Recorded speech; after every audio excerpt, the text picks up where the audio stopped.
5:12 झाले, अजून सुद्धा ग्राउंडला आले नाही. 5 वाजेचा टायमिंग आहे ग्राउंडचा. चला लवकर लवकर पटकन. अरे चल लवकर फास्ट. एवढा वेळ काय मग वरच्या हॉस्टेलच्या खाली कशाला आला? आणि पॅन्ट काय आणि किती पॅन्ट आहे? शॉर्ट पॅन्ट त्याच्याकडे काय तुझी पॅन्ट? ते चल चल मग पॅन्ट त्याच्याकडे, तू इकडे कशी लावून झोपला? हा चल. एवढी ताप आली तुला पलंग खायला पाला? डॉक्टर आहे का पलंगच्या खाली?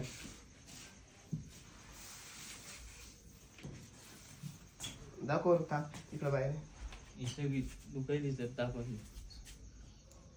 तुझ्यापेक्षा जास्त मला ताप येत. चल खाली चल अभ्यासाला.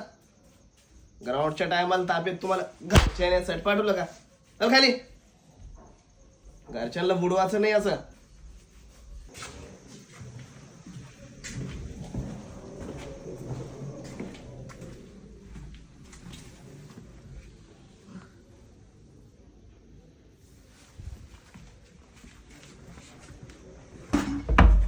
तू इकडे आला परत? सर ते आहे आणि किती पॅन्ट तुला आता खालून ग्राउंडला चल. मग ग्राउंड करायला काय अडचण आहे? हो सर अडचण काय मग तू इकडे कशासाठी आला मग? हा इकडे कशासाठी? ग्राउंड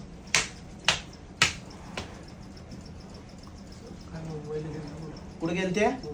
मुंबईला. कशासाठी? भरतीसाठी. कधी आले? किती वाजेला? तू करा आराम करा. मुंबईला कोणाची तब्येत खराब राहिली किंवा काही तर त्यांना सकाळीच्या तर ग्राउंडच्या टायमाला स्टडीसाठी बसावं लागतं, अभ्यासासाठी. बघू शकता वरती का ठीक आहे.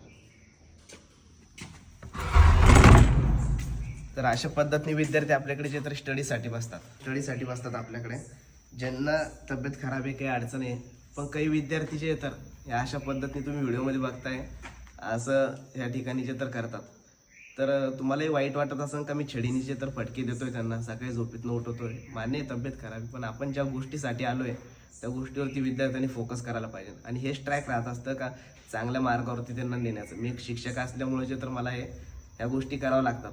तर मित्रांनो, तुम्हालाही व्हिडिओ बघून वाईट वाटत असेल माफ करा, पण हे नाही केलं तर यांचं पुढचं भविष्य खूप वाईट राहणार असं तरी मला वाटतं. जय हिंद.